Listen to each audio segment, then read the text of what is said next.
Hey guys, I'm Emily and this is Emmylou Arts, and today I just wanted to pop on really quick and talk to you about where you find your sources of inspiration for journaling and art and the things that make you happy to work on.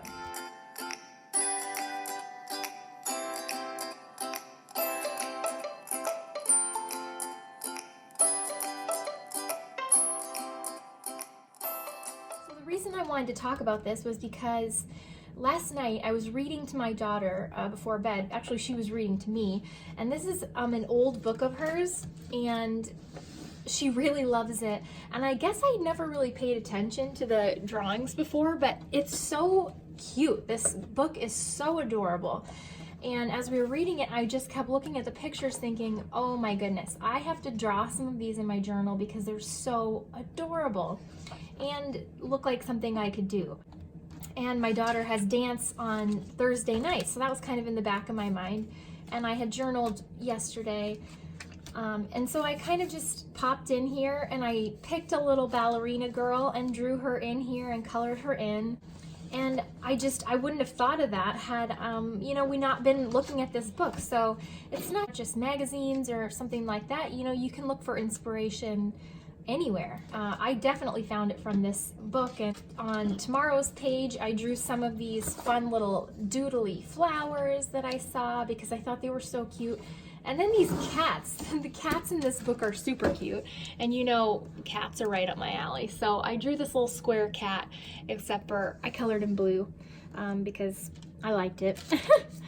And also like yesterday, this spread I had done with you guys, but my son and my husband went to karate last night and they had name tags on because there were some new instructors, and this was part of my son's name tag, and I just thought it looked so cool, so I tore that little piece off and glued it in my journal. I just thought it was so neat. So I don't think I ever consider a page done. There's a lot of times I'll pop back in and stick something else in that I think applies or really is fitting. So this morning I stuck in some more stickers. Like I said, it's just mine.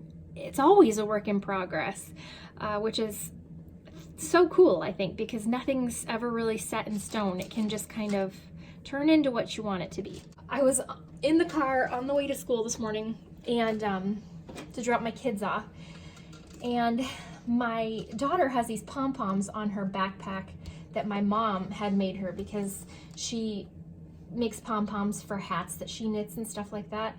And I just saw it, and I had my Delphonics pouch on the car seat next to me, and it was like a eureka moment. I was like, oh my gosh, my Delphonics pouch needs a pom-pom stat.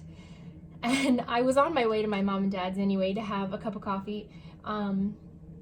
If you're wondering, I don't live this life of incredible leisure. I work part-time in the evenings, just 2 days a week. So I go to work later in the day. That's why my mornings are pretty free. Anyway, I walked in the door to their house and I was like, Mom, I need a pom-pom, ASAP. And my favorite thing about her was she wasn't like, why? What do you need a pom-pom for? She's like, okay, let's go pick yarn. Like, no questions asked. She's immediately ready to make a pom-pom, day or night.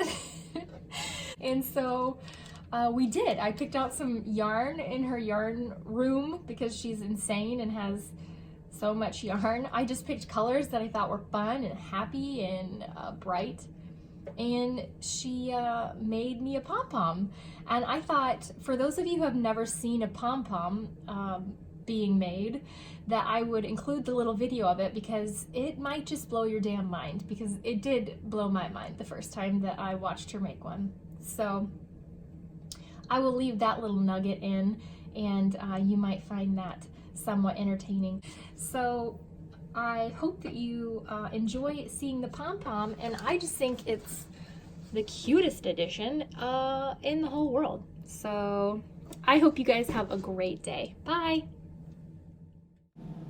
This little gizmo that you see her wrapping yarn around is a Pom Pom Maker. You can actually make pom-poms out of anything. I think you can use a fork or a piece of cardboard or something, but they actually sell Pom Pom Makers. And I'll flash a picture of the the packaging when she's done, but the first time I saw it, my mind was blown. So I hope that you guys find it interesting. It's like 2 halves, and you wrap yarn around 1 half until it's all the way across that one piece, and then you leave the little tail out, and then it folds in on itself, and you do the same on the other little wing of it. When it opens up, it's like 2 little wings with a circle on the inside, and you just wrap all of the colors together across that little plastic piece, and that's pretty much all there is to it.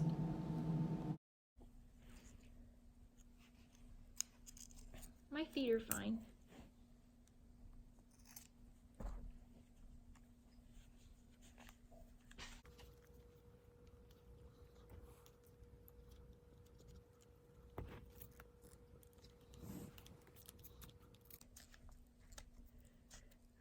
Scissors are bastards.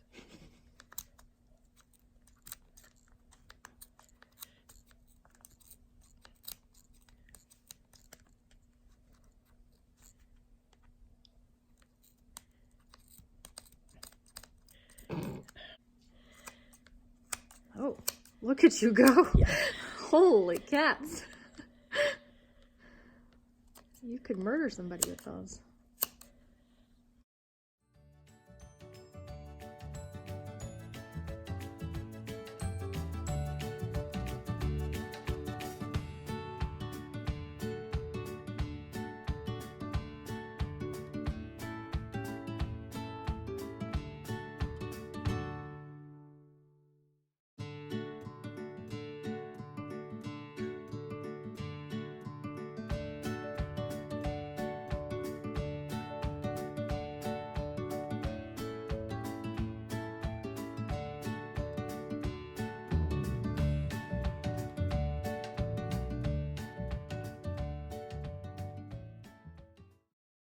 Cool.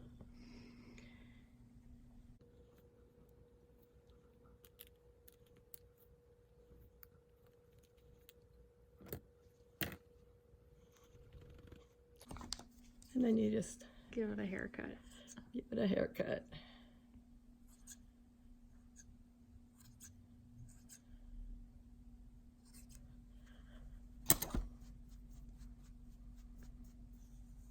This is how you would tie it on, right?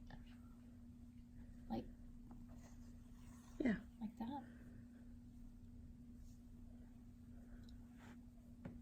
Kind of like that? Mm-hmm. Or should I let it hang a little?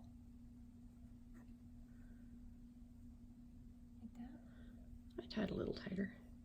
Yeah. Like There you go. What do I do? Tie like a square knot or Yeah. something? I don't know what a square knot is. Is that good? Or Did you just tie it once?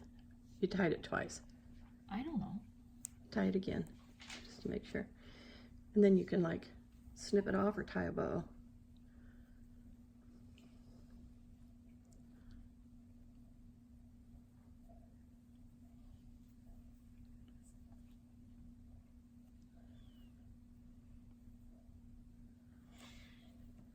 You could hang some charms from that too. Oh, that'd be cute.